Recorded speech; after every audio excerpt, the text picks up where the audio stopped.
Hello friends, அனைவருக்கும் வணக்கம். இந்த வீடியோவில் நம்ம என்ன பார்க்க போகிறோம் அப்படின்னா, டெஸ்ட்டு 10க்கான ஆன்சர் கீ பார்க்கலாம். அதே மாதிரி இப்போது நமக்கு ஃப்ரீ டெஸ்ட் பேட்ச் போயிட்டுருக்கு. அடுத்த டெஸ்ட் பேட்சுக்கான ஷெட்யூல் வந்து ரெடி பண்ணிகிட்ருக்கேன். ஏன்னா ஜிஎஸ் தான் நிறைய பேர் ஆக்சுவலி ரொம்ப வீக்காக இருப்பாங்க. அதுவும் இல்லாமல் ஜிஎஸ் இருந்துச்சு அப்படின்னா நம்ம மேக்ஸிமம் எல்லா எக்ஸாமையுமே ஹேண்டில் பண்ணலாம். ஓகேவா? அது எஸ்ஏ எக்ஸாமாக இருந்தாலும் சரி, போலீஸ் எக்ஸாம், டிஎன்யூஎஸ்ஆர்பி, டிஎன்பிஎஸ்சி, அதேமாதிரி ரயில்வேஸு, ஸோ எல்லா எக்ஸாமையுமே நம்ம ஃபேஸ் பண்ணக்கூடிய ஒரு ஏரியா அப்படின்றது ஜென்ரல் ஸ்டடீஸு. ஸோ அதனால் ஜென்ரல் ஸ்டடீஸுக்கு அதிக ஃபோக்கஸ் கொடுத்து டெஸ்ட் பேட்ச் ரெடி பண்ணலாம் அப்படின்னு சொல்லிட்டு ரெடி பண்ணிகிட்ருக்கேன். அதோட அப்டேட் இன்னும் ஒரு 3 இல்லை 4 நாளில் உங்களுக்கு நான் கண்டிப்பாக அப்டேட் பண்ணுறேன். உங்களுக்கு விருப்பம் இருந்துச்சுன்னா நீங்கள் அதில் ஜாயின் பண்ணிக்கலாம். இதில் நம்ம கீ பார்க்கலாம். ஸோ இந்த டெஸ்ட்டில் நம்ம டெஸ்ட்டு 10க்கு என்னென்னலாம் சொல்லியிருந்தோம் அப்படின்னா, 8வது ஓல்டு புக்கு சொல்லியிருந்தோம். அதே மாதிரி ஐஎன்எம்மில் தலைவர்கள் உருவாதல், ஏன்னா நான் வந்து ஸ்ப்ளிட்டாலாம் நம்ம கொடுக்க முடியாது. பகத்சிங்கு, உத்தம் சிங் அப்படின்னு தனித்தனியெல்லாம் கொடுக்க முடியாது. அதனால் யூனிட் வைஸாக கொடுத்துருந்தோம். 12வதில் அப்புறம் 10த்தில் இருக்கக்கூடிய ஐஎன்எம் யூனிட் கொடுத்துருந்தோம். அதே மாதிரி நம்ம இது ஏபிஜிபி கொடுத்துருந்தோம். ஓகேவா? Arithmetic progression and geometric progression கொடுத்துருந்தோம் எண்ணியலில். ஓகேவா? ஸோ இதெல்லாம் சேர்ந்தது தான் இந்த டெஸ்ட். ஸோ இதற்கான கேள்விகள் வித் ஆன்சரோடு நம்ம பார்க்கலாம். ஃபஸ்ட்டு ஒன்று, இங்கிலாந்தின் கடினமான தருணம் இந்தியாவின் வாய்ப்புக்கான தருணம் என முழங்கியவர் யார் அப்படின்னா அன்னி பெசன்ட் அம்மையார். ஓகேவா? இங்கிலாந்தின் கடினமான தருணம் இந்தியாவின் வாய்ப்புக்கான தருணம் நிறைய டைம் கேட்ட ஒரு கேள்வி இது. ஸோ ஆன்சர் வந்து பி ஆப்ஷன், அன்னி பெசன்ட்.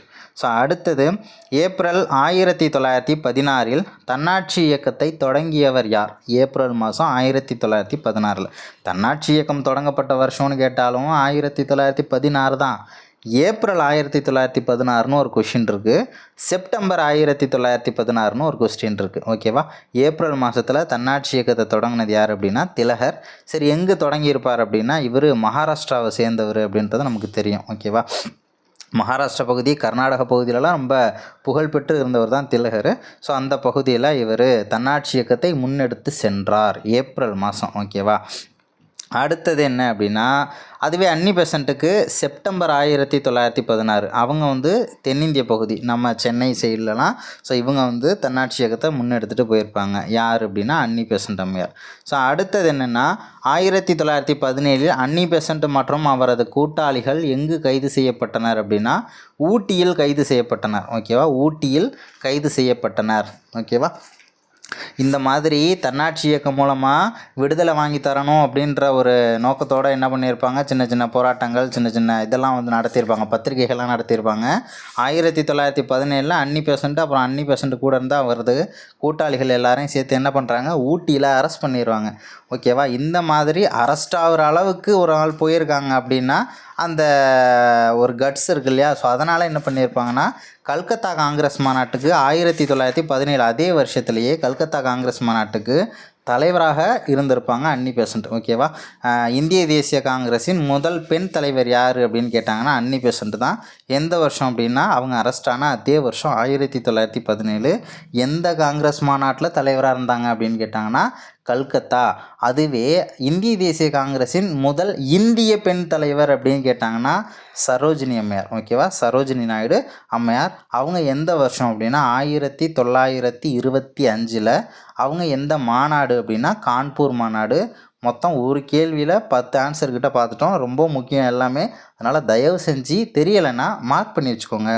அடுத்த கேள்வி என்னென்னா, தன்னாட்சி இயக்கத்தை டேஸ் ஆண்டில் இந்திய லீக் என்று கிருஷ்ணமேனன் பெயர் மாற்றம் செய்தார் அப்படின்னு பார்க்கும்போது, தன்னாட்சி இயக்கம் அப்படிங்கிறது இந்திய காமன்வெல்த் லீக் அப்படின்னு சொல்லிட்டு பேரை மாற்றிருப்பாங்க. ஓகேவா? இந்திய காமன்வெல்த் லீக் அப்படின்ட்டு சொல்லிட்டு என்ன பண்ணியிருப்பாங்க, பேரை வந்து மாற்றிருப்பாங்க. ஏன்னா நிறைய நாடுகளுடைய ஆதரவு கிடைக்கணுங்கிறதுனால தன்னாட்சி இயக்கம் அப்படின்ற பேர் இந்திய காமன்வெல்த் லீக் அப்படின்னு சொல்லிட்டு பேரை மாறுது. அதை என்ன பண்ணுறாரு, இந்திய காமன்வெல்த் லீக் அப்படின்ற ஒரு பேரை 1929 கிருஷ்ணமேனன் அப்படிங்கிறவர் இந்திய லீக் அப்படின்னு சொல்லிட்டு பெயர் மாற்றம் செய்தார் அப்படின்றதையும் தெரிஞ்சுக்கோங்க. 1929. அடுத்தது என்னென்னா, கதார் என்றால் டேஸ் மொழியில் கிளர்ச்சி என்று பொருள் அப்படின்னு கேட்பாங்க. கதார் நிறைய டைம் கேட்டிருக்காங்க, இனிமேலும் கேட்பாங்க, பார்த்துக்கோங்க. உருது மொழியில் கிளர்ச்சி என்று பொருள். ஓகேவா? கதார் கட்சின்னு சொல்லுவாங்கள்ல, சோஹன் சிங் பக்னாவை தலைமையாக கொண்டு, ஓகேவா, லாலா ஹர்தயால் என்பவரால் இந்த கட்சி தொடங்கப்பட்டது. இதுதான் கதார் கட்சி அப்படின்னு சொல்லியிருப்பாங்க. கதார் அப்படின்னா உருது மொழியில் கிளர்ச்சி அப்படின்னு சொல்லிட்டு அர்த்தம். அடுத்தது 6வது கேள்வி. கதார் கட்சி தொடர்பான கூற்றுகளில் தவறானது எது அப்படின்றத பார்க்கலாம். லாலா ஹர்தயால் என்பவரால் 1913ஆம் ஆண்டில் நிறுவப்பட்டது. ஓகேவா, லாலா ஹர்தயால் என்பவரால் 1913ஆம் ஆண்டு நிறுவப்பட்டது. ஓகே, இந்த கட்சியில் இந்துக்கள் அதிகம் இடம்பெற்றிருந்தனர் அப்படின்னு கொடுத்துருக்காங்க.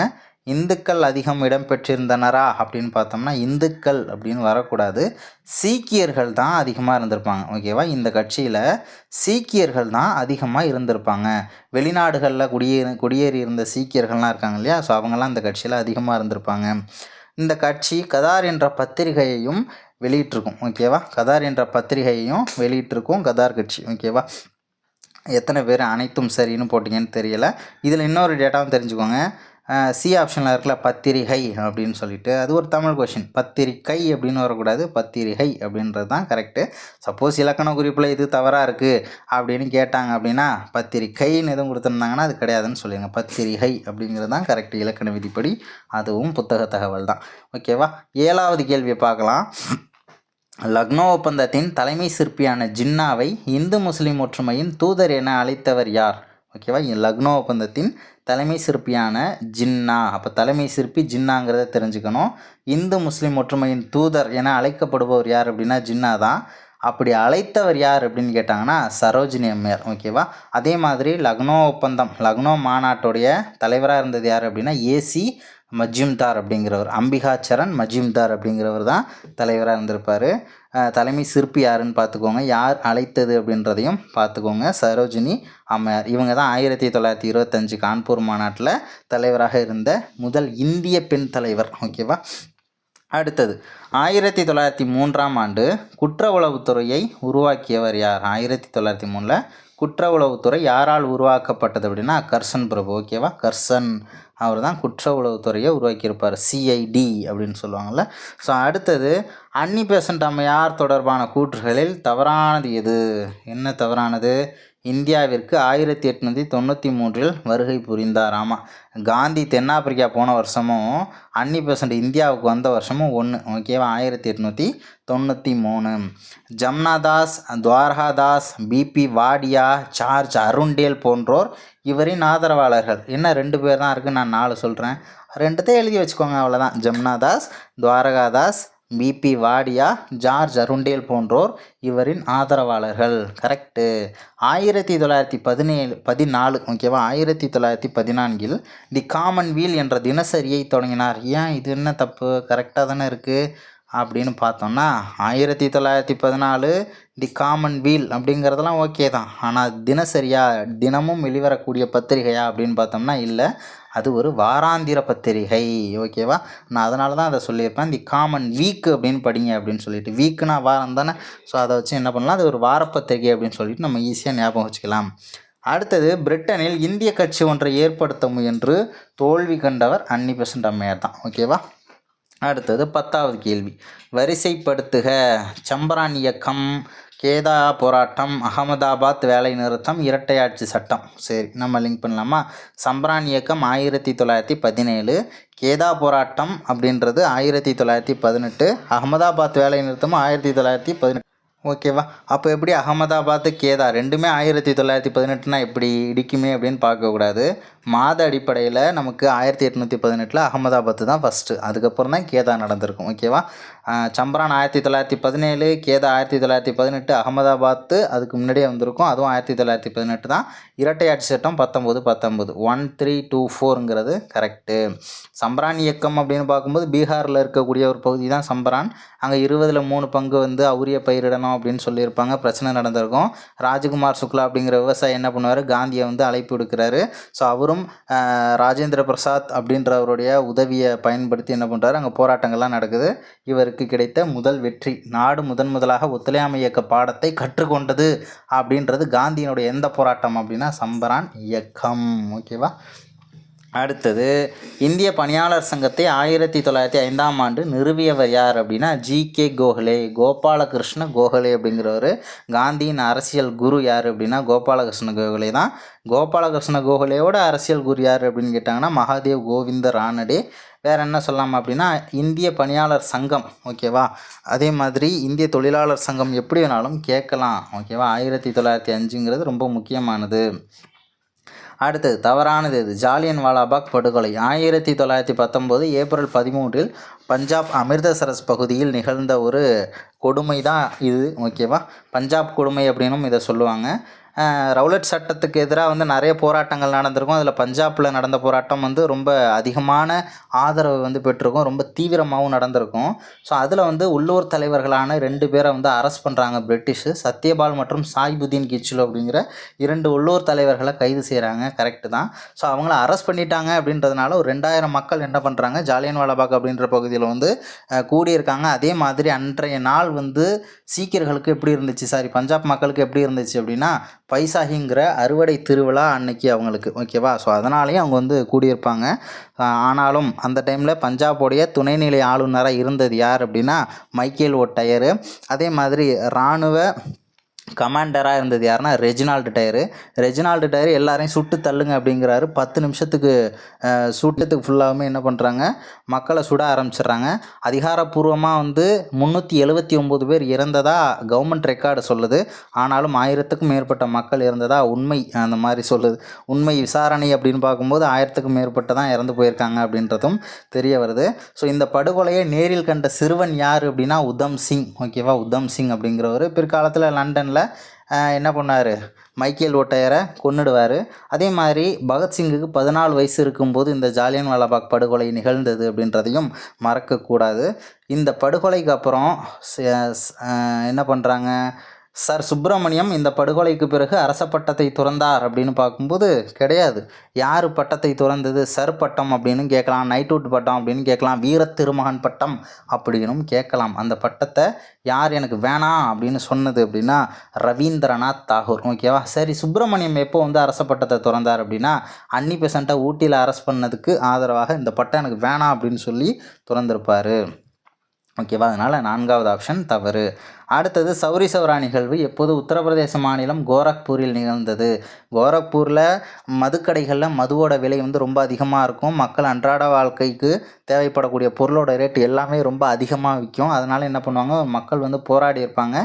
1922 பிப்ரவரி 5 வந்து என்ன பண்ணியிருக்காங்க அப்படின்னா இவங்க அமைதியான போராட்டம் பண்ண மக்கள் மேலே பிரிட்டிஷ் வந்து தாக்குதல் நடத்துகிறாங்க, சுடுறாங்க, ஓகேவா. அதனால் ஆத்திரமடைந்த போராட்டக்காரர்கள் 22 போலீஸ்காரங்களை என்ன பண்ணுறாங்க, போலீஸ்காரங்களை ஸ்டேஷனில் வச்சே கொளுத்தி விட்டுறாங்க, ஓகேவா. ஸோ இந்த நிகழ்வு 1922 பிப்ரவரி 5. இறந்து போன போலீஸும் 22, வருஷமும் 22, பிப்ரவரி 5ங்கிறத மறந்துட வேண்டாம், ஓகேவா. ஸோ அடுத்தது மத்திய சட்டப்பேரவையில் 1929 ஏப்ரல் 8 பகத்சிங் மற்றும் டேஸ், ஓகேவா, அவருடைய நண்பர் யார் வெடிகுண்டு ஒன்றை எரிந்தனர் அப்படின்னா பிகே தத் அப்படின்னு சொல்லுவாங்க. பிகே தத் அப்படின்னா படுகேஸ்வர் தத் அப்படின்ற அவருடைய நண்பருடன் சேர்ந்து மத்திய சட்டப்பேரவையில் 1929 ஏப்ரல் 8 வந்து வெடிகுண்டை வீசியிருப்பாங்க. அதே 1929 தானே பார்த்தோம் இந்திய லீக் என தன்னாட்சி இயக்கம் பெயர் மாற்றம் செய்யப்பட்டது கிருஷ்ணமேனன் என்பவரால் அப்படின்னு. ஸோ அதனால் 2த்தையும் லிங்க் பண்ணிக்கோங்க. ஸோ அடுத்து தவறானது இது? தண்டி யாத்திரை சபர்மதி ஆசிரம் முதல் தண்டி வரை நடைபெற்ற ஒரு யாத்திரை, இது கரெக்டு தான். 78 தொண்டர்களுடன் காந்தி வந்து யாத்திரையை நடத்தினார், கரெக்டு தான். 1930 ஏப்ரல் 6 ஆரம்பிச்சிருப்பாங்க. அதே மாதிரி 25 நாள் 25வது நாள், ஓகேவா. மொத்தம் 25 நாள் பயணம், 25வது நாளில் தண்டியை சென்று அடைந்தனர். மொத்தம் வந்து பார்த்தோம்னா நமக்கு 241 மைல், ஓகேவா. 241 மைலு, ஓகேவா. அவ்வளோ தூரம் வந்து நடந்து போயிருப்பாங்க. கிலோமீட்டரில் பார்த்தோம்னா 375 கிலோமீட்டர் வரும், ஓகேவா. அடுத்த பாயிண்ட்டை பாருங்களேன். நாமக்கல் கவிஞர் கத்தியின்றி ரத்தமின்றி என்ற பாடலை யாத்திரையில் பாடினார் அப்படின்னு பார்க்கும்போது பாடினார் தான், ஓகேவா. ஆனால் அவர் பாடினது திருச்சியிலேருந்து வேதாரண்யம் வரைக்கும் நடந்த சத்தியாகிரகம், ஓகேவா. அந்த யாத்திரையில் தான் அவர் வந்து அந்த பாட்டை வந்து பாடியிருப்பார். இந்த தண்டி யாத்திரையில் வந்து அவர் இந்த பாட்டை பாடியிருக்க மாட்டார். அது வேதாரண்யம் நம்ம ராஜாஜி தலைமையில் நடந்திருக்கு இல்லையா, அதில் தான் அந்த பாட்டை வந்து அவர் பாடியிருப்பார், நாமக்கல் கவிஞர். அடுத்தது வேதாரண்யம் உப்பு சத்தியாகிரகத்தின் போது தஞ்சாவூரின் ஆட்சியராக இருந்தவர் யார் அப்படின்னா ஜே.ஏ. தார்ன். என் கண்ணுக்கு இது ஏதோ ஏஜே ராஜன் மாதிரியே தெரியுது, ஓகேவா. என் கண்ணுக்கு ஏஜே ராஜன் மாதிரியே தெரியுது. ஆன்சர் ஜே.ஏ. தார்ன். வேதாரண்யம் உப்பு சத்தியாகிரகத்தின் போது தஞ்சாவூரோட கலெக்டர் யார் அப்படின்னா ஜே.ஏ. தார்னு. அவங்க திருத்துறைப்பூண்டி வழியாக தான் போயிருப்பாங்க. திருத்துறைப்பூண்டி இந்த மாதிரி பகுதியிலலாம் போகும்போது யாருமே எந்த ஒரு உதவியும் அவங்களுக்கு செய்யக்கூடாது அப்படின்னு சொல்லி ஆர்டர் போட்டிருப்பார் கலெக்டரு. அதையும் மீறி என்ன பண்ணியிருப்பாங்க, நிறைய ஆதரவு வந்து மக்கள் அந்த வழியாக யாத்திரை போனவங்க எல்லாருக்கும் நிறைய ஆதரவு வந்து கொடுத்துருப்பாங்க. உணவு, குடிநீர் வசதி எல்லாத்தையுமே செஞ்சு கொடுத்துருப்பாங்க. இருந்தாலும் அந்த கலெக்டருடைய பேர் ஜெயத்தார்ன். ஓகேவா? ஸோ அடுத்தது அம்பேத்கரால் தொடங்கப்பட்ட மூக்கு நாயக் என்ற அமைப்பு. அதனுடைய பொருள் என்ன அப்படின்னா, மூக்கு, வாய் அப்படின்னு ஞாபகம் வச்சுக்கோங்க. வாய் பேச முடியாதவர்களின் தலைவர்கள். வாய் பேச முடியாதவர்கள்னால் ஊமை கிடையாது. ஓகேவா? இப்போ தாழ்த்தப்பட்ட மக்கள், ஒடுக்கப்பட்ட மக்கள் தங்களுடைய உரிமைகளை வெளிப்படையாக பேச முடியலல்ல, சத்தமாக பேச முடியலல்ல ஒரு பொது வெளியில். ஸோ அதுதான் அதனுடைய அர்த்தம். வாய் பேச முடியாதவர்களின் தலைவர்கள் அப்படின்றதான் அர்த்தம், தலைவர். அடுத்தது கூற்றுகளை ஆராய்க. கூற்று: காந்தியடிகள் எரவாடா சிறையில் சாகும் வரை உண்ணாவிரதம் இருக்க முயன்றார். எல்லா நாளுமே ஒரு 21 நாள் உண்ணாவிரதம் இருப்பார். என்ன 21 அப்படின்னு தெரிஞ்சதுன்னா அதை கமெண்ட்டில் சொல்லுங்கள். ஸோ அதனுக்கான காரணம், தீண்டத்தகாதோருக்கு தனி தொகுதிகள் வழங்கப்பட்டுள்ளதை தன் வாழ்நாள் முழுதும் எதிர்க்க முடிவு செய்திருந்தார். கரெக்டு தான். கூற்றும் சரி, காரணமும் சரி. காரணமும் கூற்ற விளக்குது. அடுத்தது, அம்பேத்கர் அவர்களால் சுதந்திர தொழிலாளர் கட்சி எப்போது தொடங்கப்பட்டது அப்படின்னு பார்த்தோம்னா 1937. ஓகேவா? 1937. அதே மாதிரி 42 ஒரு அமைப்பு, 42லேயும் ஒன்று தொடங்கியிருப்பார். அது என்ன அப்படின்றத கமெண்ட்டில் சொல்லுங்கள். 20வது கேள்வி, கடவுளின் அரசாங்கம் முன்னில் உள்ளது என்ற புத்தகத்தை எழுதியவர் யார் அப்படின்னா டால்ஸ்டாய் அப்படின்னு சொல்லுவாங்க. தால்சுதாய் அப்படின்னும் சொல்லலாம். தாரோ அப்படின்னு பார்த்தோம்னா அவருடைய புத்தகம் சட்ட மறுப்பு. John Ruskin. ஓகேவா? ஜான் ரஸ்கின் அப்படின்னு பார்க்கும்போது அவருடையது. ஜான் ரஸ்கினோடது என்ன அப்படின்றத நீங்கள் கமெண்ட்டில் சொல்லுங்கள். அதே மாதிரி ஜான் ரஸ்கினால் ஈர்க்கப்பட்ட காந்தியடிகள் என்ன பண்ணுறாருனா, ஃபீனிக்ஸ் குடியிருப்பு 1905லையும் தால்சுதாய் பண்ணையை 1910லையும் வந்து நிறுவுவார். யாரால் ஈர்க்கப்பட்டவர்னு கேட்பாங்க. தால்சுதாய், அதே மாதிரி ஜான் ரஸ்கின், தாரோ அப்படின்லாம் ஆப்ஷனில் வைப்பாங்க. ஜான் ரஸ்கினால் ஈர்க்கப்பட்ட காந்தியடிகள் தான் அந்த அமைப்பை தொடங்குறாரு. அது ஒரு சத்தியாகிரக சபை மாதிரி செயல்பட்டிருக்கும். அடுத்தது, சம்பரானுக்கு காந்தியடிகளை வருகை புரியுமாறு கேட்டுக்கொண்டவர் யார் அப்படின்னா ராஜ்குமார் சுக்லா. சம்பரான் போராட்டத்தின் போது காந்தியடிகளுக்கு உதவியாக இருந்தவர்கள் யார்? ராஜேந்திர பிரசாத், அப்புறம் பிரஜ் கிஷோர் அப்படின்ற இருவர். ஓகேவா? அடுத்தது, சுயராஜ்ய கட்சி தொடர்பான கூற்றுகளில் தவறானது எது? மோதிலால் நேரு மற்றும் சிஆர் தாஸ் ஆகியோரால் தொடங்கப்பட்ட கட்சி தான் சுயராஜ்ய கட்சி. 1923 ஜனவரி 1. ஓகேவா? அடுத்தது, தமிழ்நாட்டிலிருந்து சுயராஜ்ய கட்சி ஆதரித்தவர் சத்தியமூர்த்தி. கரெக்டு. இவர்கள் மாற்றத்தை விரும்பாதோர் என அழைக்கப்பட்டனர். இல்லை, இவர்கள் மாற்றத்தை விரும்புவோர் என அழைக்கப்பட்டனர். ஓகேவா? மாற்றத்தை விரும்பாதோர் கிடையாது, விரும்புவோர் அப்படின்னு என அழைக்கப்பட்டனர். 1925 சிஆர் தாஸ் இறந்ததுக்கப்புறம் கட்சி வீழ்ச்சி அடைஞ்சிருக்கும். அடுத்தது, நேரு அறிக்கை எந்த ஆண்டு வெளியிடப்பட்டது? மோதிலால் நேரு அறிக்கை. ஜவஹர்லால் நேரு கிடையாது, மோதிலால் நேரு அறிக்கை 1928. வடமேற்கு எல்லை மாகாணத்தில் உப்பு சத்தியாகிரகத்திற்கு தலைமையேற்றவர் யார் அப்படின்னா கான் அப்துல் காபர் கான் எப்படி வேணாலும் சொல்லலாம். அடுத்தது, அகில இந்திய தொழிலாளர்கள் மற்றும் விவசாயிகள் கட்சி எப்போது நிறுவப்பட்டது? 1928. இந்திய பொதுவுடைமை கட்சி நிறுவனர்களில் தவறானவர் யார்?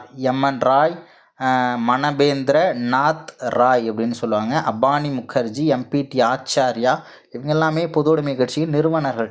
எஸ்ஏ டாங்கேங்கிறவர் கிடையாது.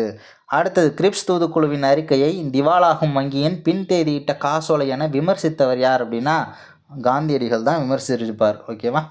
காந்தியடிகள் தான் விமர்சிச்சிருப்பார். அதுவே ஜவஹர்லால் நேரு எப்படி விமர்சனம் பண்ணியிருப்பார் அப்படின்னா, இந்த அறிக்கையினை வாசித்த போது நான் கடுமையான மன அழுத்தத்திற்கு உட்பட்டேன் அப்படின்னு சொல்லிட்டு அவர் விமர்சிச்சிருப்பார் ஜவஹர்லால் நேரு. காந்தி தான் திவாலாகும் வங்கியின் பின்தேதியிட்ட காசோலை என விமர்சித்தவர். வெள்ளையனே வெளியேறு இயக்கம் தொடர்பான கூற்றுகளில் தவறானது எது? 1942 ஆகஸ்ட் 8 அன்று தீவிரமடைந்த நிகழ்வு சரிதான். செய் அல்லது செத்துமடி என காந்தி கூறினார், அதுவும் சரிதான். 1942 ஆகஸ்ட் 9 நடவடிக்கை அப்படின்னு சொல்லுவாங்க. காங்கிரஸ் தலைவருக்கு நிறைய பேரை அரெஸ்ட் பண்ணாங்க, அதுவும் கரெக்டு தான். அதாவது பம்பாயில் நடந்த காங்கிரஸ் மாநாட்டில் வெள்ளையனே வெளியேறு இயக்கத்திற்கு ஒப்புதல் அளிக்கப்பட்டது. கல்கத்தா கிடையாது, பம்பாயின்னு வரணும். அடுத்தது, சுபாஷ் சந்திரபோஸ் அவர்களால் மறுசீரமைக்கப்படாத இராணுவ பிரிவு இது அப்படின்னா காந்தி பிரிகேட்டு, நேரு பிரிகேட்டு, ராணி லட்சுமிபாய் பிரிகேட்டு எல்லாமே இருந்துச்சு. அதே மாதிரி நேதாஜி பிரிகேட்னு ஒன்று கிடையாது. ஓகேவா? ஸோ அடுத்தது, சுபாஷ் சந்திரபோஸ் டேஸில் சுதந்திர இந்தியாவின் தற்காலிக அரசாங்கத்தை நிறுவினார் அப்படின்னு பார்த்தோம்னா சிங்கப்பூரில் நிறுவியிருப்பார். அடுத்தது தி இந்து மற்றும் சுதேசமித்திரன் ஆகியவை முறையே சுப்பிரமணியம் அவர்களால் டேஸ் ஆண்டில் நிறுவப்பட்டது. தி இந்து அப்படிங்கிறது 1878, 1891 சுதேசமித்திரன் நிறுவப்பட்டிருக்கும். அதே மாதிரி சுதேசமித்திரன் எப்போ வந்து தினசரி பத்திரிகையாக மாறுச்சு அப்படின்னா 1899 நிறுவனது யார் அப்படின்னா ஜி சுப்பிரமணியம் தான். ஓகேவா. தி இந்து அப்படின்றது எதற்காக நிறுவனாங்க அப்படின்னா 1877 டி முத்துசாமி அப்படிங்கிறவர், அதாவது திருவாரூர் முத்துசாமி என்பவர் சென்னை உயர்நீதிமன்றத்தின் நீதிபதியாக நியமிக்கப்படுற நிகழ்வு அதாவது பிரிட்டிஷில் வந்து ஒரு பெரிய தாக்கத்தை ஏற்படுத்துது. அதனால் வந்து தமிழர்களை அதுவும் இல்லாமல் இந்தியர்களை டம்மி பண்ணி காட்டணும் அப்படின்னு சொல்லிட்டு பத்திரிகைகளில் நிறைய விமர்சனம் பண்ண ஆரம்பிச்சிருவாங்க. அப்போ நம்மக்கிட்ட பத்திரிகை இருந்துச்சுன்னா நம்மளும் என்ன பண்ணலாம், நம்மளும் இவங்களை வந்து பெருமையாக பேசி எழுதலாம்ல இந்தியர்களை. அதனால் ஆரம்பிக்கப்பட்டதான் இந்த இந்து. காங்கிரஸின் 3வது மாநாடு யாருடைய தலைமையில் சென்னையில் நடைபெற்றது அப்படின்னா பக்ருதீன் தியாப்ஜி அப்படின்றவருடைய தலைமை. WC பானர்ஜி ஃபஸ்ட்டு காங்கிரஸ் மாநாடு, 2வது கல்கத்தானா தாதாபாய் நவ்ரோஜி. ஓகேவா. 3வது மாநாடு பக்ருதீன் தியாப்ஜி. 33வது கேள்வி பாருங்கள். பாரத மாதா சங்கம் யாரால் எப்போது நிறுவப்பட்டது அப்படின்னா 1904ஆம் ஆண்டு நீலகண்ட பிரம்மச்சாரி என்பவரால் நிறுவப்பட்ட ஒரு சங்கம். அடுத்தது 34. பிராமணர் அல்லாதோர் மாணவர்களுக்காக திராவிடர் சங்க தங்கும் விடுதியை 1916 ஜூனில் தொடங்கினது யார் அப்படின்னா சி நடேசனார். அடுத்தது அதிநவீன வசதிகளுடன் கூடிய ரயிலில் அடிமைகளாக இருப்பதை விட சுதந்திரத்துடன் கூடிய மாட்டு வண்டியே சிறந்தது என கூறியவர் யார் அப்படின்னா அன்னி பெசன்ட் அவர்கள் சொல்லியிருப்பாங்க. அன்னி பெசன்ட் அவர்களுடைய பத்திரிகைகள் பார்க்கலாமா. தி காமன் வீல் அப்படின்னா அது ஒரு வாராந்திர பத்திரிகை. 1914. நியூ இந்தியாவை நவ இந்தியா அப்படின்னு சொல்லுவாங்க. நவ இந்தியான்னு எத்திக்ஸ் புக்கில் நவ இந்தியான்னு கொடுத்துருப்பாங்க. நியூ இந்தியா எப்போனா 1915 ஜூலை 14. அதே மாதிரி how India road for freedom, விடுதலை பெற இந்தியா எப்படி துயருற்றதுன்ற புத்தகமும் அவங்களோட தான் 1915. ஸோ அடுத்தது முஸ்லீம் லீக்கின் சென்னை கிளையை நிறுவிய யாகூப் ஹசன் என்பவருடன் நெருக்கமாக செயல்பட்டது யார் அப்படின்னா ராஜாஜி. அடுத்தது கீழ்கண்ட கூற்றுகளில் தவறானது எது? 1578 தம்பிரான் வணக்கம் என்ற புத்தகம் கோவாவில் வெளியிடப்பட்டது. கரெக்டு. 1709 முழுமையான அச்சகம் சீகன் பால்கு என்பவரால் தரங்கம்பாடியில் நிறுவப்பட்டது. அதுவும் கரெக்டு. தென்னிந்திய மொழிகள் தனிப்பட்ட மொழி குடும்பம் என்றவர் எல்லிஸ். ஓகேவா. எல்லிஸ் அப்படிங்கிறவர் தான். ஓகேவா. அடுத்தது எலியெல்லாம் குடும்பமாக ஆளும்ல. ஸோ அந்த மாதிரி ஷார்ட்கட் ஞாபகம் வச்சுக்கலாம். தூய்மைவாதத்தின் தந்தை எனப்போட பரிதிமார் கலைஞர் கிடையாது, மறைமலையடிகள் தான் தூய்மைவாதத்தின் தந்தை அப்படின்னு சொல்லுவாங்க. ஓகேவா. அடுத்தது 38வது கேள்வி. தென்னிந்திய நல உரிமை சங்கம் 1916 நவம்பர் 20 நிறுவப்பட்டது. கரெக்டு. இந்த அமைப்பு ஆந்திர பிரகாசிகா என்ற தெலுங்கு பத்திரிகையை வெளியிட்டது. அதுவும் கரெக்டு. இங்கிலீஷில் அப்படின்னா நீதிக்கு ஜஸ்டிஸ் அப்படின்ற ஒரு பத்திரிகையை வச்சுருந்துருப்பாங்க. ஓகேவா. அதுவே தமிழ்லனா திராவிடன் அப்படின்ற ஒரு பத்திரிகையை வச்சுருந்துருப்பாங்க. ஆந்திர பிரகாசிகா தெலுங்கு. அதே மாதிரி சென்னையின் முதலமைச்சராக சுப்பராயலு தேர்வானார். அதுவும் கரெக்டு தான். 1937 தேர்தலில் நீதி கட்சி மிக செல்வாக்கு பெற்று வெற்றி அடைந்தது அப்படின்னா கிடையாது. 1937 காங்கிரஸ் வந்து பயங்கரமான ஒரு வெற்றி அடைஞ்சிருப்பாங்க. நீதி கட்சி படு தோல்வியில் இருந்திருக்கும். அடுத்தது நீதி கட்சி தேர்தல் அரசியலில் பெண்கள் பங்கேற்பதை 1921ஆம் ஆண்டில் அங்கீகரித்தது. அடுத்தது பெரியார் தொடர்பான கூற்றுகளில் தவறானது இது? ஈரோட்டின் நகரசபை தலைவராக 1919 விளங்கினார். அங்கே நகரசபை தலைவராக இருக்கும்போது தான் வீட்டுக்கு வீடு குடிநீர் குழாய் திட்டம் அப்படின்னு சொல்லிட்டு ஒன்று செயல்படுத்தியிருப்பார். அடுத்தது வைக்கம் வீரர் என திருவிக்கா அவர்களால் புகழப்பட்டார். இந்த டேட்டா வந்து அடிஷ்னல் டேட்டா தெரிஞ்சுக்கோங்க. திருவிக்கா தான் வைக்கம் வீரர் அப்படின்னு சொன்னது. சித்திரபுத்திரன் என்ற பெயரில் கட்டுரைகள் நிறைய எழுதினார். கரெக்டு தான். புனைப்பெயர். ஓகேவா. திலகரின் சாதி ஒழிப்பு என்ற புத்தகத்தை தமிழில் மொழிபெயர்த்தார் அப்படின்னு பார்க்கும்போது அம்பேத்கரின் சாதி ஒழிப்பு என்ற புத்தகத்தை தான் தமிழில் மொழிபெயர்த்திருப்பார். திலகருடையது கிடையாது. ஸோ அடுத்தது 41 மேக்ஸ் எண்ணியல். 41க்கு பி பாம்பே ஆன்சரு, 42க்கு ஏ, 43க்கு சி, 44க்கு ஏ, 45 ஏ, 46க்கு பாம்பே, 47 டெல்லி, 48க்கு பாம்பே, 49க்கு ஏ, 50வது கேள்விக்கு டெல்லி டி ஆப்ஷனு. 51 நிறைநீர நீரவர் கேண்மை, கேண்மைனா நட்பு, கேண்மை பிறைமதி பின் நீர பேதையார் நட்பு அப்படின்னு வரும் திருக்குறள். ஓகேவா, ஏதோ ஒரு வார்த்தையை எடுத்துகிட்டு கேப் விட்டுருவாங்க, டேஷ் அப்படின்னு கேட்டுருவாங்க, பார்த்துக்கோங்க. இங்கிலாந்து நாட்டில் உள்ள அருங்காட்சியகத்தில் திருக்குறள் விவிலியத்துடன் வைக்கப்பட்டுள்ளது. விவிலியம் அப்படின்னா பைபிள். அடுத்தது வீரமாமுனிவர் தொடர்பான கூற்றுகளில் தவறானது. இயற்பெயர் கான்ஸ்டான்டின் ஜோசப் பெஸ்கி. அடுத்தது 30 வயசில் சமய திருப்பணியாற்ற தமிழகத்திற்கு வந்தார். 30 வயசு 20 வயசு கிடையாது. தைரியநாதர் என்ற பெயரை வீரமாமுனிவர் என மாற்றிக்கொண்டார். கரெக்டு. பரமார்த்த குருகதை என்னும் நகைச்சுவை நூலை எழுதினார். கரெக்டு தான். கலம்பகம், அம்மானை, அப்புறம் இன்னும் நிறைய புத்தகங்கள்லாம் எழுதியிருப்பார். ஓகேவா. ஸோ அதேமாரி வீரமாமுனிவருடைய புத்தகங்களை கீழே உங்களுக்கு எல்லாமே ஞாபகம் வந்துச்சு அப்படின்னா கண்டிப்பாக கமெண்ட் பண்ணுங்கள். அடுத்தது 54. ஜியு போப் தொடர்பான கூற்றுகளில் தவறானது எது? 1820 ஏப்ரல் 24ஆம் ஆண்டு பிரான்ஸ் எட்வர்டு தீவில் பிறந்தார். கரெக்டு தான். 19 வயசில் தமிழகத்தில் சமயப்பணி ஆற்ற தேர்ந்தெடுக்கப்பட்டார். அதுவும் கரெக்டு தான். பாய்மர கப்பலில் சென்னை வந்து சேர 8 மாதங்கள் ஆனது. அதான் 8 திங்கள் அப்படின்னு கொடுத்துருப்பாங்க. 10 மாதம் கிடையாது, 8 மாதம் ஆகிருக்கும். மனைவியுடன் தமிழகம் ஆஃப்டர் மேரேஜ் மனைவியுடன் தமிழகம் தஞ்சாவூரில் சமய பணியாற்றினார். கரெக்டு தான். ஜியு போப் இந்தியன் சஞ்சிகை மற்றும் இந்தியாவின் தொல்பொருள் ஆய்வு முதலான ஏடுகளில் தமிழ் மொழி பற்றிய ஆராய்ச்சி கட்டுரைகளை ஆங்கில மொழியில் எழுதினார். ஓகேவா. ஸோ அடுத்தது திருக்குறளை 40 ஆண்டுகள், எத்தனை பேர் கரெக்டாக போட்டிங்கன்னு தெரியல, 40 ஆண்டுகள் படித்து சுவைத்த ஜியு போப் அதனை ஆங்கிலத்தில் மொழிபெயர்த்து 1886இல் வெளியிட்டார். அடுத்தது கீழ்காணும் தொடர்களை ஆராய்க. நீடூழி வாழ்க விளைவு தொடர் தான் கரெக்டு. என்னே அருவியின் அழகு அப்படின்றது உணர்ச்சி தொடர். கரெக்டு. கண்ணன் பாடம் படித்திலன் அப்படிங்கிறது உடன்பாட்டு தொடர் வராது. ஓகேவா. படித்திலன் அப்படின்னு வருது இல்லையா. ஸோ அது உடன்பாட்டு தொடர் வராது, இது எதிர்மறையில் வந்துடும். ஓகேவா. அடுத்தது தென்னை மரத்துக்கு கிளைகள் இல்லை, இது ஒரு செய்தி தொடர். ஓகேவா. இது ஒரு ப்ரீவியஸ் இயர் கொஸ்டின் அப்படிங்கிறதையும் மறந்துட வேண்டாம். அடுத்தது கண்ணல் பொருள் தரும் தமிழே நீ ஒரு பூக்காடு நான் ஒரு தும்பி என்ற தமிழ் காதல் கொண்டவர் யார் அப்படின்னா பாரதிதாசன். ஓகேவா. அதே மாதிரி புதியதோர் உலகு செய்வோம் கெட்ட போரிடும் உலகத்தை வேரோடு சாய்ப்போம் என்ற வரிகளுக்கு உரியவர் யார் அப்படின்னா பாரதிதாசன். 61வது கேள்வி. சிறப்பு செய்தி அப்படின்னா சிறப்பு செய்தி இதழ் புல்லட்டின் அப்படின்னு சொல்லுவாங்க. தலையங்கம் எடிட்டோரியல் தான். குறித்த காலம் டெட்லைன் அப்படின்னு சொல்லுவாங்க. கரெக்டு. பொய் செய்தி அப்படின்னா ஃபேக் நியூஸ் அப்படின்னு வரணும்.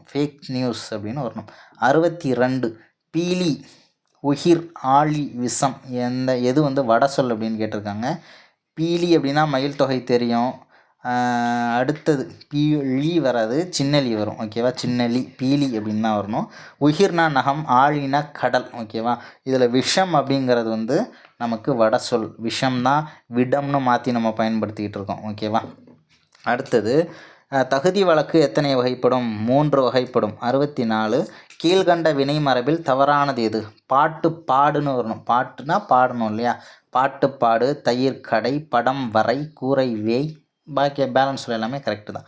65. கிளையினில் பாம்பு தொங்க விழுதென்று குரங்கு தொட்டு என்ற பாடல் வரி பாரதிதாசனின் எந்த நூலில் இடம்பெற்றுள்ளது அப்படின்னா அழகின் சிரிப்பு. 66. வேலுநாச்சியார் சிவகங்கையை மீட்ட ஆண்டு 1780. 1772 பார்த்தோம்னா இந்த போர் நடந்திருக்கும் இல்லையா.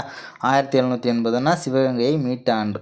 அடுத்தது குகைப்புலி என்பதன் இலக்கண குறிப்பு தருக. 7ஆம் வேற்றுமை தொகை. குகைக்கண் புலி அப்படின்னு தானே வரணும். 7ஆம் வேற்றுமை தொகை. தவறானது இது. 68வது கேள்வி. தவறானது இது. கபிலன் வந்தான் எழுவாய் தொடர். கதிரவா வா விழித்தொடர். கண்டேன் சீதையை வினை முற்றுத்தொடர்னு வரணும். ஓகேவா. வந்து போனான் வினையச்ச தொடர் தான். 69வது கேள்வி. எழுத்து வழக்கு. கோத்துங்கிறது தான் கரெக்டு. சுவற்றில் அப்படிங்கிறது நமக்கு பேச்சு வழக்குன்னு சொன்னாலும் சுவரில் அப்படின்னு தான் சொல்லணும். அருகாமையில் அப்படிங்கிறத விட அருகில் அப்படிங்கிறதான் கரெக்டு. சிலவு அப்படிங்கிறது நமக்கு மாறி மாறி வந்திருக்கும். ஓகேவா. சிலவுங்கிறது பேச்சு வழக்கு, ஆனால் சரியானது செலவு. எழுத்து வழக்குனா செலவு அந்த பக்கம் வரணும், சிலவு இந்த பக்கம் வரணும். ஓகேவா. எத்தனை பேர் கரெக்டாக போட்டிங்கன்னு எனக்கும் தெரியலை. அடுத்தது 70வது கேள்வி. நகை செய் தன்மையினம் பெழுகி தாய் துகள் என்ற பாடல் வரி இடம்பெற்றுள்ள நூல் எது அப்படின்னா வீரமாமுனிவருடைய பாடல். ஓகேவா. என்ற பாடல் வரியை இயற்றியவர் யார் அப்படின்னு வரணும். இருந்தாலும் நம்ம 4 ஆப்ஷனை பார்க்கும்போது டிஎன்பிஎஸ்சி கொஷின்லேயே அவ்வளோ தப்பு இருக்கும்போது ஒரு கொஸ்டின் தானே நம்மளும் தப்பாக வைப்புமேன்ற ஒரு அடிப்படையில் வைக்கப்பட்ட ஒரு கேள்வியாக கூட எடுத்துக்கொள்ளலாம். இருந்தாலும் இந்த பாட்டு யாருடைய பாடல் வரி அப்படின்னா வீரமாமுனிவருடைய ஒரு பாடல். அடுத்தது ஞானோபதேசம் மற்றும் பரமார்த்த குருகதை போன்ற நூல்களை எழுதியவர் யார் அப்படின்னா வீரமாமுனிவர். 72 வெற்றிலை நட்டான் இலக்கண குறிப்பு சினையாகு பெயர். 73வது கேள்வி பாரதிதாசன் தொடர்பான கூற்றுகளில் தவறானது. இவரது காலம் 29/4/1891 முதல் 21/4/1964 வரை. பெரியாரின் பகுத்தறிவு சிந்தனைகளை கவிதை வழியில் தந்தவர். தனியாக கூட கேள்வியாக கேட்கலாம். பாரதிதாசன் தான். பாரதியாரின் மீது பற்று கொண்டவர். கரெக்டு. கண்ணகி புரட்சி காப்பியம் முதலான நூல்களை எழுதியவர். ஓகேவா. மாதவி புரட்சி காப்பியெல்லாம் கிடையாது. 74வது கேள்வி தவறான மரபு தொடரை தேர்ந்தெடு. தாளம் போடுதல், துன்பப்படுதல் கரெக்டு. கயிறு திரிப்பது, இல்லாததை சொல்கிறது. ஓகேவா. கம்பி கட்டுறதுங்கிற மாதிரி. அடுத்து முதலை கண்ணீர்னா பொய்யழுகை, பொய்யா அழுகுறது. ஆழமாக யோசித்தல்லாம் கிடையாது. கொடி கட்டி பறத்தல்னா தனி புகழோடு விளங்குதல். அடுத்தது 75 பொருந்தத்தக்க டேஸால் ஒத்திருத்தலை மக்களாக கொள்ளத்தக்க ஒப்புமையாகும். பண்பு, அன்பு, பொறுமை, உண்மை எல்லாமே செட் ஆகிற மாதிரி இருக்குது. இருந்தாலும் புத்தகத்தில் நமக்கு திருக்குறளில் கொடுத்துருக்கிறது பண்பு, பண்பால் ஒத்திருத்தலை மக்களாக கொள்ளத்தக்க ஒப்புமை. எத்தனை பேர் அன்பு போட்டிங்களோ, எத்தனை பேர் பொறுமை போட்டிங்களோ. அடுத்தது 76 நகையுள்ளும் இன்னாது இகழ்ச்சி பகையுள்ளும் பண்புல பாடறிவார் மாட்டு அப்படின்னு ஒரு நிகழ்ச்சி. அடுத்தது விகார புணர்ச்சி எத்தனை வகைப்படும். அதான் தோன்றல், திரிதல், கெடுதல் 3 வகைப்படும். பிழையான தொடரை கண்டறி. இனி பேசுவான் அவனுக்கு கொடு. எப்பொருள் விழிப்புணல் இப்பு வரணும். ஓகேவா. வல்லினம் மிகுந்து வரணும். விழிப்புணல் அப்படின்னு வரணும். 79 முடியரசன் தொடர்பான கூற்றுகளில் தவறானது. தேனி மாவட்டம் பெரிய குளத்தில் பிறந்தார். நல்லா முடி வெட்டிட்டு பெரிய குளத்தில் போய் குளிச்சுட்டு வரணும். அதான் பெரிய குளம் முடியரசன். கவியரசு என்ற பட்டம் குன்றக்குடி அடிகளாரால் வழங்கப்பட்டது. பரம்பு மலையில் வழங்கியிருப்பார். கரெக்டு தான். பூங்கொடி என்ற காவியத்துக்காக தமிழக அரசின் விருது பெற்றார். சாகித்ய அகாடமி கிடையாது, தமிழக அரசு விருது தான் வாங்கியிருப்பார். அறிஞர் அண்ணாவிடம் நெருங்கி பழகியவர். கரெக்டு. அதுவரும் பாவாணர் எத்தனை சிறப்பு பெயர்களை கொண்டவர். 174 சிறப்பு பெயர். 81வது கேள்வி எங்கு நடைபெற்ற உலகத்தமிழ் மாநாட்டின் போது மாந்தன் தோற்றமும் தமிழர் மரபும் என்ற தலைப்பில் உரையாற்றினார் அப்படின்னா மதுரை. ஓகேவா. அடுத்தது அயலான் வீட்டில் அறையில் நடப்பதை எட்டி பார்க்காதிருப்பதற்கே என்ற பாடல் வரிகளை பாடியவர் பாரதிதாசன். ஓகேவா. பக்கத்து வீட்டில் என்ன நடக்குதுன்னு எட்டி பார்க்காம இருக்கிறதுக்கு தான் பெண்களுக்கு கழுத்தை சின்னோண்டா படைச்சிருக்கானா கடவுள் அப்படின்னு பாடினது யார் அப்படின்னா பாரதிதாசன். அப்போயே சூப்பராக சொல்லிட்டு போயிருக்காரு. அடுத்தது அறுசுவை உண்டி அமர்ந்தில்லால் ஊட்ட என்ற பாடல் வரி டேஸ் நூலில் இடம்பெற்றுள்ளது அப்படின்னா நாலடியார். உண்டினா சோறுன்னு அர்த்தம். ஓகேவா. உண்டினா சோறுன்னு அர்த்தம். நாலடியாரில் இருக்கக்கூடியது. அதாவது ஊட்ட அப்படின்னு சொல்லி வரதுல அறுசுவை உணவை அமர்ந்து குழந்தைக்கு ஊட்டுறாங்கன்னா சாப்பிடாது. 4 அடியை போட்டால் தான் சாப்பிடும். அதுதான் அறுசுவை உணவை எப்படி ஊட்டணும், 4 அடியை போட்டு ஊட்டணும் அப்படின்னு ஞாபகம் வச்சுக்கலாம். அடுத்து 84 சோறு என்ற வார்த்தையை குறிக்காத சொல்லியது. அடிசில், அமலை, துற்றி எல்லாமே சோறு தான். புகதம் அப்படிங்கிறது வராது. ஓகேவா. அடுத்தது பசியாமல் இருக்க வரந்தருவேன் கொஞ்சம். இது ஒரு பழமொழி. பசியாமல் இருக்க வரந்தருவேன் கொஞ்சம். பணியாரம் இருந்தால் போடு, பச்சரிசி இருந்தால் போடு, பட்டினி இருந்தால் போடு, பழையது இருந்தால் போடு. பசியாமல் இருக்க வரம் தருவேன் கொஞ்சம் பழையது இருந்தால் போடு அப்படிங்கிற பழமொழி தான் கரெக்டு நமக்கு. அடுத்தது காசுக்கு பாடுபவன் கவிஞனல்லன் கைமாறு விழைந்து புகழ் பெறுதல் வேண்டி என்ற பாடல் வரிகளை பாடியவர் முடியரசன். ஓகேவா. அடுத்தது என்னென்னா தேட்டையிட என்பதன் பொருள் செல்வம் திரட்ட. ஓகேவா. ஸோ அடுத்தது திராவிட மொழிகளுக்கு தாய்மொழி தமிழ் என வாழ்நாள் முழுவதும் ஆய்வு செய்து நிறுவியவர் தேவநேய பாவாணர். ஓகேவா. ஸோ அடுத்தது சுடுசோறு இலக்கண குறிப்பு வினைத்தொகை. 90வது கொஸ்டின் தமிழை வடமொழி வல்லாண்மையினின்றும் மீட்பதற்காகவே இறைவன் என்னை படைத்தான் என கூறியவர் தேவநேய பாவாணர். ஓகேவா. ஸோ அடுத்தது இணையர் இவர் எமக்கு இன்னம் யாம் என்று புனையினும் புல் என்னும் நட்பு என்ற குறளில் புல் என்பதன் எதிர்ச்சொல். புல் அப்படின்னா கீழான. பில்லைனா எங்கே முளைச்சி கிடக்கும், கீழே தானே முளைச்சி கிடக்கும். அப்போ புல்லுனா கீழான. ஆனால் எதிர்ச்சொல் கேட்டிருக்காங்க. அப்போனா மேலான அப்படின்னு வரணும். புல் என்பதன் எதிர்ச்சொல்லு தான் கேட்டிருக்காங்க. கீழானங்கிறதான் பொருள், ஆனால் எதிர்ச்சொல்லு மேலான. 92 வீரமாமுனிவரின் காவலூர் கலம்பகம் டேஸாக காட்சியளிக்கின்றது என ராபி சேது பிள்ளை புகழாரம் சூட்டுகிறார் அப்படின்னா காவலூர் கலம்பகம் கதம்ப மாலையாக காட்சியளிக்கிறது. ஓகேவா. தொன்னூல் பொன்னூலாக விளங்குகிறது அப்படின்லாம் சொல்லியிருப்பாங்க. அடுத்தது ஜி போப். 93வது கேள்வி ஜி.யு. போப் உயர்ந்த பண்பாட்டுக்குரிய பொறுமை, சினமின்மை, நட்பு முதலானவற்றை விளக்கும், ஓகேவா, வழக்கும்ல விளக்கும் 600 செய்யுள்களை ஆய்ந்தெடுத்து தமிழ் செய்யுட்கலம்பகம் என்னும் நூலாக தொகுத்துள்ளார். 600 செய்யுள், ஓகேவா. அடுத்து 94வது கேள்வி. பண்பாடு இலக்கண குறிப்பு தருக. உயிர்த்தொடர் குற்றியலுகரம், ஓகேவா. உயிர்த்தொடர் குற்றியலுகரம், நெடில் தொடர் வராது, உயிர்த்தொடர் தான். ஏன்னா நெடில் தொடர்னா 2 எழுத்துல தானே வரும். ஸோ அடுத்தது 95. கபிலர் குறிஞ்சிக்கலியை இயற்றினார். இலக்கண குறிப்பு தருக, ஓகேவா. செய்வினை, செய்வினை அப்படிங்கிறது தான் கரெக்டு. அதுவே செயற்பாட்டு வினைனா குறிஞ்சிக்கலி கபிலரால் இயற்றப்பட்டது அப்படின்னு வந்துடும். அடுத்தது 96. வீடெல்லாம் நாடெல்லாம் மக்களின் இதய கூடெல்லாம் ஏடெல்லாம் இன்பத்தமிழ் மணக்க வேண்டும் என்று அல்லும் பகலும் அயராது தமிழ் பணியாற்றியவர் பாரதிதாசன். அடுத்தது தவறான பழமொழியை தேர்க. போதுமென்ற மனமே பொன்செய் மருந்து, கரெக்டு. கடுகு சிறுத்தாலும் காரம் குறையாதுன்னு தான் வரணும். கடுகு சிறுத்தாலும் காரம் குறையாது அப்படின்னு தான் வரணும். அடியாத மாடு படியாது, ஆத்திரக்காரனுக்கு புத்தி மட்டு, எல்லாம் கரெக்டு தான். அடுத்து 98. பேரறிவாளர் நெஞ்சில் பிறந்த பத்திரிகை பெண்ணே என்ற பாடல் வரிகளுக்கு உரியவர் யார் அப்படின்னா பாரதிதாசன். அடுத்து 99. கீழ்கண்டவற்றில் வட சொல்லை கண்டறி. பண்டிகை, அச்சன், வேடிக்கை எல்லாமே திசை சொல்லு, ஓகேவா. கமலம் அப்படிங்கிறது வட சொல்லில் வரும். அடுத்தது திரள் என்பதன் சரியான பொருளை தேர்கள். திரள் அப்படின்னா வலிமைன்னு அர்த்தம், ஓகேவா. 2 சொல்லி இன்னு போட்டு வன்மைன்னு கொடுத்தாங்கன்னா அது வந்து நமக்கு என்ன வரும், வன்மை அப்படின்னா கொடை. 3 சொல்லி இன்னு கொடுத்துட்டாங்கன்னா அது கொடுமைன்னு வந்துடும், ஓகேவா.